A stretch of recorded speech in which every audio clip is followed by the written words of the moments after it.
Good day, mates. You're watching Stumps and Sixes. I'm your host, Vivan, and I'm joined with Path and Rohit. It's the big one in the ICC Men's T20 World Cup. Australia versus England, one of the greatest, biggest, oldest, and fiercest cricketing rivalries. It does not get bigger than this, does it? Absolutely. I think the rivalry in cricket has started from England versus Australia. I think that's the Ashes that comes from when you see the Ashes. It's above everything else. I don't think India-Pakistan or India-Australia rivalry also stands anywhere close to England versus Australia. So I think a World Cup England versus Australia game, that's huge. And we have a rivalry here as well. I mean, he has done his masters from Australia. I've done my masters from UK. So I guess we already know which teams we are supporting. Absolutely. But it's very odd to think of a rivalry in T20 with like Australia versus England. The only thing you can think of is Test cricket. But that's how they have brought that rivalry now to ODI and T20 cricket. But when you look at it, Australia, being the world champions that they are, we don't generally think that England has a chance. But now that England is the defending champion, that also goes on to prove something else, that what the kind of team that they have transformed into. But yeah, it's going to be I would say a difficult match considering how the T20 World Cup has panned out so far. But you're just going to expect probably one of the biggest games to happen in this World Cup. Absolutely love the Ashes, love the rivalry. And Australia are on the verge of greatness. They're defending champions of WTC, defending champions of the ODI World Cup. And if they are to win the T20 World Cup, they'll be the only team to have all these three coveted ICC trophies at the same time. First, how insane achievement is that? And can they actually do it? Yeah, absolutely. They can do it. I think my money is on Australia along with India. But Australian team looks in great form. Plus, they know how to win matches. We saw in the Cricket World Cup as well, they started with 2 losses. And then everyone said that, Australia was last on the points table. And everyone just said that Australia is not going to make it from here. And eventually they became the champions, beating India in India. So they already have that winning mentality with them. They know how to win World Cups. You should be knowing how you need to win a World Cup. So they can thrive in those situations. They have match winners. Proven match winners. Everything is on their side. They have actually done well in West Indies when there was a T20 World Cup that happened in West Indies. I believe in 2010. Sorry, if I'm not wrong, 2009 or 2010, and Australia had beaten Pakistan out of nowhere in a semi-final. So Australia knows the conditions in West Indies. Australia has the team. Australia knows how to win trophies. So everything goes from Australia's side, and I think Australia can win the World Cup. No, but I mean, you need to first have Pat Cummins in the squad. He wasn't playing in the last game. He's the guy who has won these trophies, these achievements as a captain for the team. But yeah, one just needs to, take out those brains and just do a proper research on it as to how are Australia winning it every time. I mean, I was just looking at the test that came recently, and you could see the mentality that they have, that even if the match is like out and done and dusted, you just feel that they will somehow bring something into play and just change the tide to their favor. I mean, what kind of mentality is that? And why are we Indians not able to do that? Just get that over the line. I mean, that is something that we have to honestly think about. Exactly. Biggest thing, probably. Biggest thing, yeah. Like, it's not just about men's cricket. It's about Australian women's team as well. They have been winning trophies right, left and center from in the last entire decade. And that's the psychology, I believe. Winning from any situation, winning with any team combination, they have been taught from the beginning that you have to win in any situation, given situation, and that's what they are inheriting. And also probably another point is where we have celebrities playing. They have a team playing. That's probably the biggest difference. Like Pat Cummins himself has won so many things, and he was sitting out in the first game. I mean, the first thing you would have thought, what are they doing? If this would have been India, probably social media would have gone just haywire, thinking that what is actually happening. But for them, no one has created a buzz about it. Even when they won the World Cup and the Test Championship, they flew back and there was no one at the airport. I mean, so many things when you look at how Australia looks at these situations from outside as fans, that generally gives the players also an added advantage that they don't have that pressure to win it. And even for them, they believe that irrespective of what we do, we are already the champions. So that, I think there are those things that we can learn from them. Again, it comes down to the point that we as fans put that additional pressure on our team India.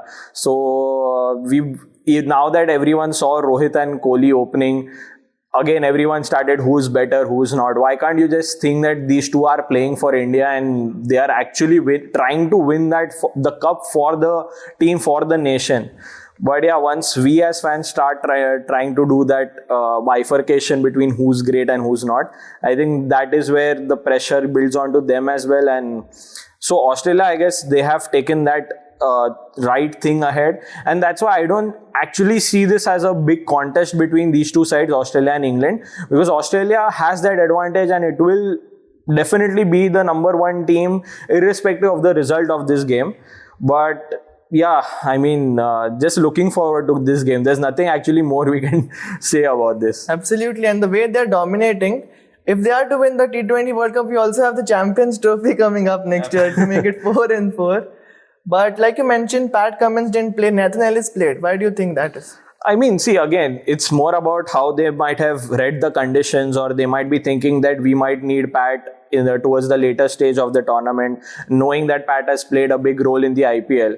And what a champion he has been for Sunrisers Hyderabad. So I think they might have taken that call considering they wanted to give him some more time to, get back into the right mindset to play this kind of level.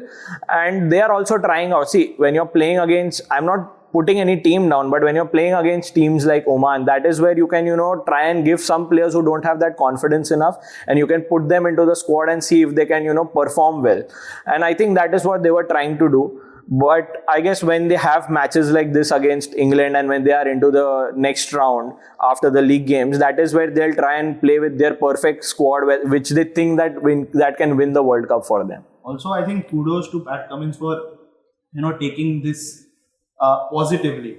Someone who has won a World Cup, who has won a Test Championship. People might think that or the captain might think that has to play in any circumstances. Even if I'm not in a good form, I'm in a bad form, doesn't matter. I will play. But Pat Cummins took that, saying that okay, let Nathan Ellis play. I'll sit. I'll provide drinks. That also takes courage, and that is sportsmanship. That brings positivity amongst the team. That if Pat Cummins can take that back seat, anyone can. It's okay. It's a team sport. It's not an individual sport that you give importance to a particular player. You give importance to the team. You give importance to that particular sport rather than giving importance to that particular player. That, for example, today, as Parth rightly said, like if this would have happened in India, like for example, Virat Kohli or Rohit Sharma serving drinks, the social media would have gone crazy. The media would have started criticizing, saying that how can a player like Virat Kohli, is there something fishy? Is there something wrong, in the team? Is the captain not happy with, for example, Virat Kohli? So all of these speculations would have started coming. But on the contrary, Pat Cummins deciding, being a World Cup winner, being a Test Championship winner, deciding to sit back and, getting those other youngsters take the front seat like a Nathan Ellis, that takes courage. So yeah, that's where champion teams are formed. That's where a champion is also born. He's an absolute team player. That's mad respect to Pat Cummins, the way he was carrying drinks with a smile on his face. Absolutely. And talking about England, their pace bowling lineup has been bolstered with the return of Jofra Archer. And in the T20 series against England versus Pakistan, So the way Jofra Archer and Mark Wood were bowling in tandem, they were absolutely throwing thunderbolts, and they made Pakistan look like an average side. No, I mean, see, if you look at the game versus Scotland, Scotland managed to score 90 runs in 10 overs against this bowling lineup. So, with no wicket loss. So, I mean, if you look at what they played in England versus Pakistan, the conditions are very different. So, it doesn't seem like an apt comparison to do. Of course, the lineup is very strong. They have a very good bowling attack. Probably the top three, like the bowling attack stands in the top three rankings of this tournament. So, when you look at it, you can just say that they have played well versus Pakistan. But here, suddenly the conditions have changed so much that you never know which bowling attack is going to be the right fit for that particular condition. You have to analyze the pitch. You have to see whether you need 2 spinners and 3 pacers or 4 pacers and 1 spinner, and that is how you will have to find that winning combination when you go. England have that, but even when a team like Scotland, if they are managing to score 90 runs without a wicket in 10 overs, I would say that might put a worrying sign in their heads that why weren't we able to take even 1 wicket in that matter? So that is something that they must be thinking. But also on the flip side, we haven't seen England bat. So that is another thing where we would have understood if the game would have gone till that stage where at least England would start chasing the score. We must have understood whether the pitch was actually playing like that, or was it Scotland played better, or was it England couldn't bowl in the right areas. So there were those things that I guess we couldn't understand from that game. But when it comes to this game now, the kind of practice they must have done, it surely seems that they must have understood how the wicket is going to play now, and they must have thought of whether they want to go in with 4 pacers. Again, leaving out Sam Curran, he's a true all-rounder and he's played wonderful in the IPL for Punjab Kings. So even he not making it into the 11, so there are Chris Jordan, I feel that he can sit out for Sam Curran because Sam Curran can give you that extra batting advantage which Jordan can't give. So there are these things that I guess England will have to think about. I completely agree with Parth. Just addition to what Parth said, Mark Wood has not played in the recent IPL, I believe because of injury reasons. And Jofra, as we all know, has been struggling with a lot of injury in the last 2 years, 3 years. So both the players, both the bowlers are coming back from a long break, long injury, and directly performing at the World Cup where most of the players have played the IPL, have played the other bowlers. For example, he said Sam Curran.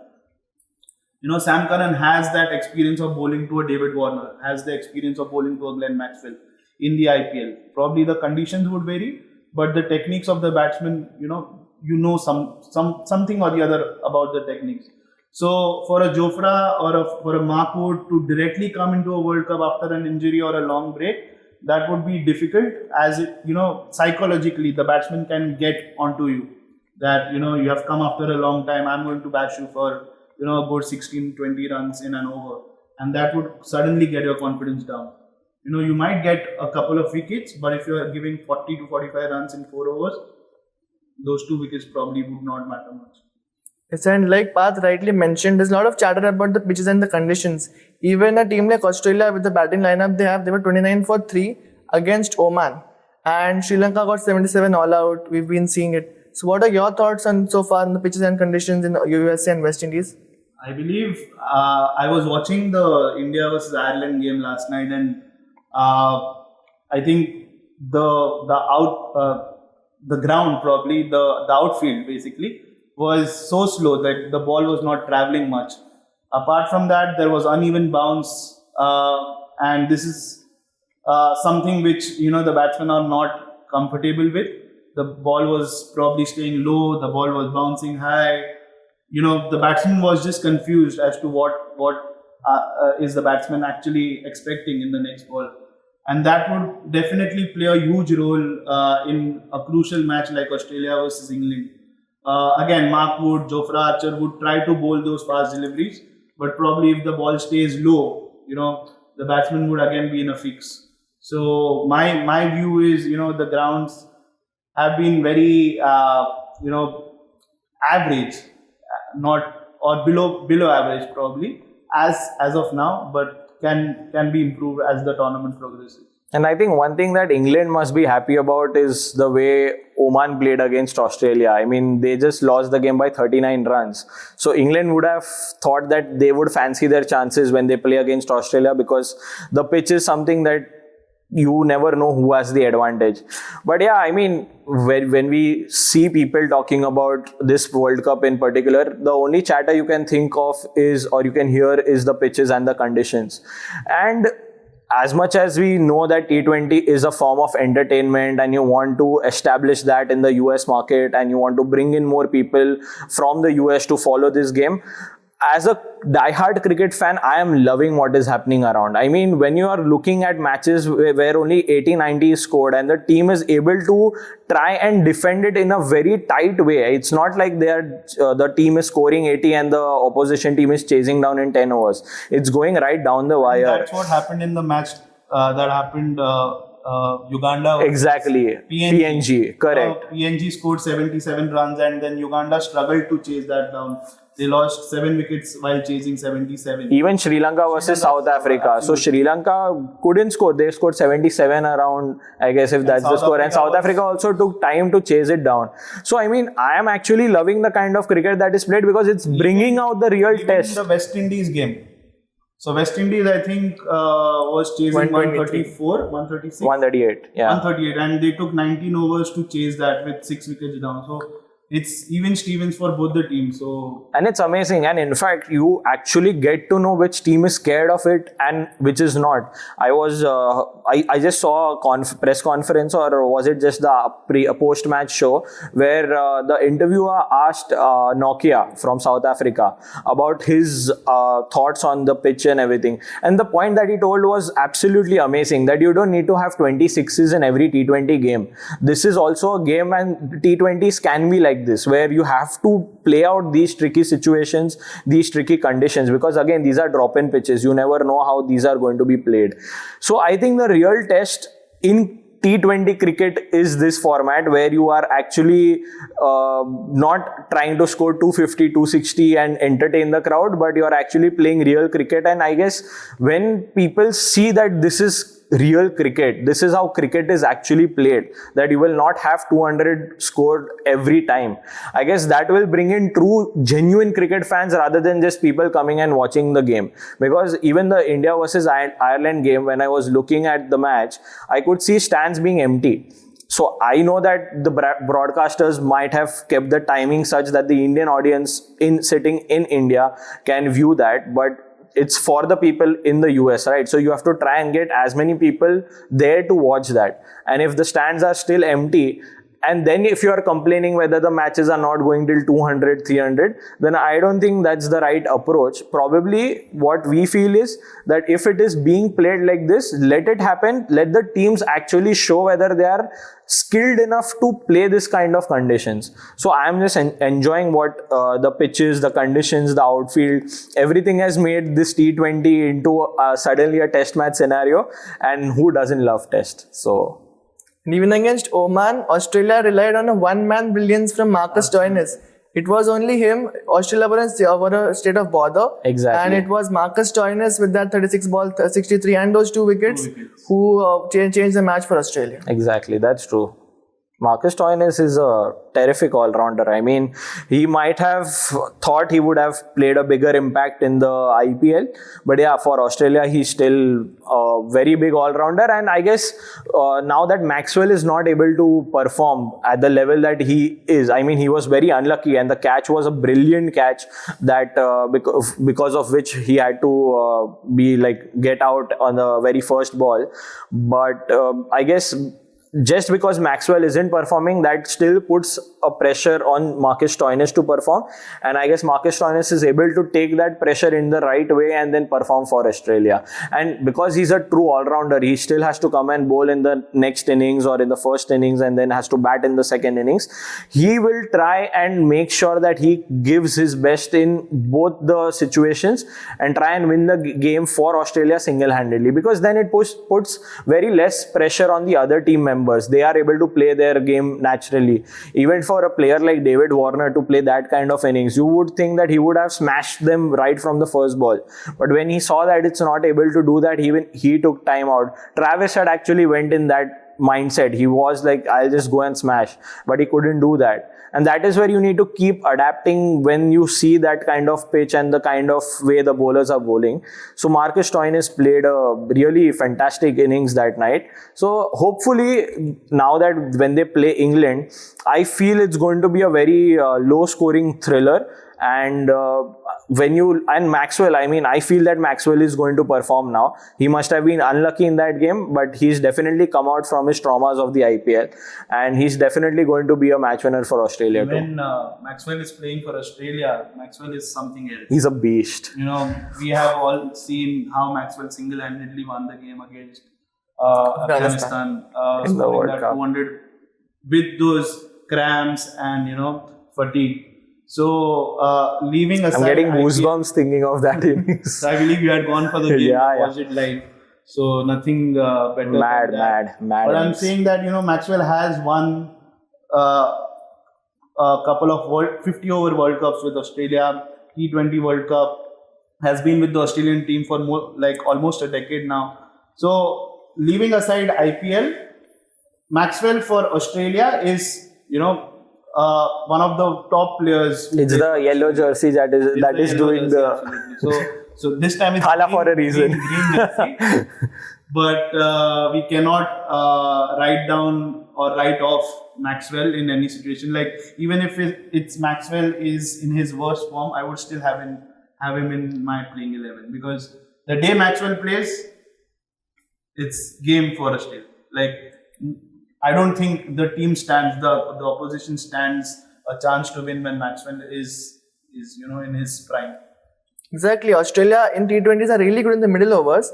And England have an ace up their sleeve in Adil Rashid. He's been a part of their white ball cricket since a really long time. And he's also the part of the 2019 World Cup winning squad. So in such conditions, two-paced pitches, two-faced surfaces, Adil Rashid can be an X factor tonight. But again, you're just going to put that additional pressure on him because you genuinely don't have another proper spinner to play that kind of role that Adil Rashid is playing. I mean, he's a terrific spinner for England. But then if you look at the squad, you have Livingston who can do that part-time. And then you have Moeen Ali who can become an off spinner. But when you actually think of it, Adil Rashid himself, when he's a single player, like single-handedly when he has to win that game, there is a possibility that he might not be able to perform that alone. You need to have another spinner who can give that cushion to Adil Rashid to just bowl in the right areas freely. Because once he goes for, let's say, 10-12 runs in an over, he will start feeling the pressure. Because he's the lone proper spinner that can, turn the game for England. And I guess that is where England, I feel that they might have missed the trick in the first game, that they played Adil Rashid as the lone spinner. Probably in the next game, if they can find out a way where they can, give him that cushion, where, all he has to do is just toss the ball in the right areas, and even doesn't matter if it goes for a 6 or not. And that is where Adil Rashid will prove to be a match winner. So, yeah, he's done really well, and against a lineup of like the way Australia has, he's definitely going to prove a point. England versus Scotland got washed out, and especially in such a format where out of 5 teams, only 2 teams go through. When a team doesn't get that win against an opponent they expect to get those 2 points against, the other games can prove to be knockouts. Correct. So what are your thoughts on that? I think we'll have to ask RCB for that. I mean, how do they manage to overcome this kind of challenge and they eventually make it to the playoffs? But yeah, I mean, you can't, the conditions, there is nothing that you can question about. I mean, even in the IPL, we see that during the end stage of the tournament, there is rains in Chennai, there is rain in Bangalore, even in the finals in Ahmedabad in IPL 2023. So, I mean, those are things that are not in control of anyone. So, So rather than thinking of whether that is going to play an impact or not, the most easiest way out is to win whatever you have. And if you are in that position where you have won all the games and 1 or 2 games get washed out, I don't think it still becomes a difference. But yeah, the difference is when you start losing games and then you put that point on the condition. So England should fancy their chance of winning this and not keep that conditions make an impact to the points table. So just a fun fact which came to my mind when Parth was speaking. So that whenever England has tied a World Cup game, they have gone on to win a World Cup. So again, they have tied a World Cup game. Maybe again can be a deja vu. Yeah. Luckily this time they didn't have to play to tie it. They had the fear. But whenever England has again super over has been tied and they have gone on to win a World Cup. So tie is the point where they have got this 1 point. Yeah. Hopefully. But I don't want England to defend the World Cup. I want a new winner. But in this game, I would still feel that England will try and play fearlessly and play with a free mindset and try and put that pressure on Australia, because Australia winning with a very small cutthroat competition against Oman and then losing a match against England, that will put a pressure on Australia, and I want to see Australia again coming out of that pressure situation and then eventually going to play the finals and lose against.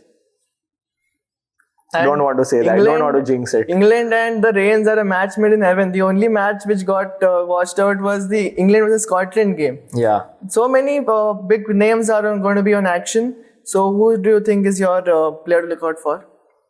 I think player to look out for, I would still not look at an individual player. I am still rooting for the entire team to play a part, because the conditions there will demand the team to play as one rather than an individual player. See, Stoinis, he did play an individual innings that eventually took Australia over the line.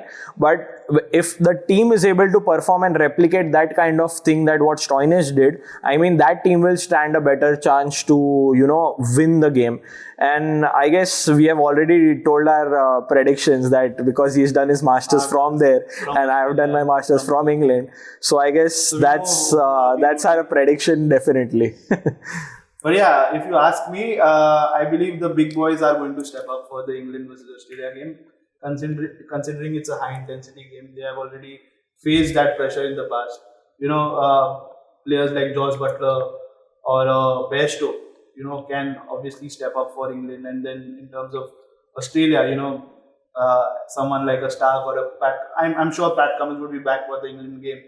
So someone like a Stark or a Pat Cummins who know that, how to deal with pressure, how to deal with the England batsmen with that heavy batting lineup.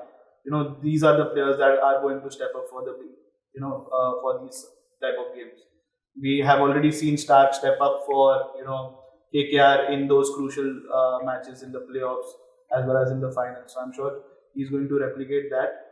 And yeah, I think it would be an even Stevens game where the best team that, takes that pressure is going to.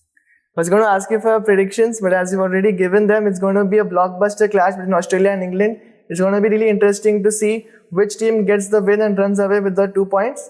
You know what to do. Stay tuned and thank you for tuning in.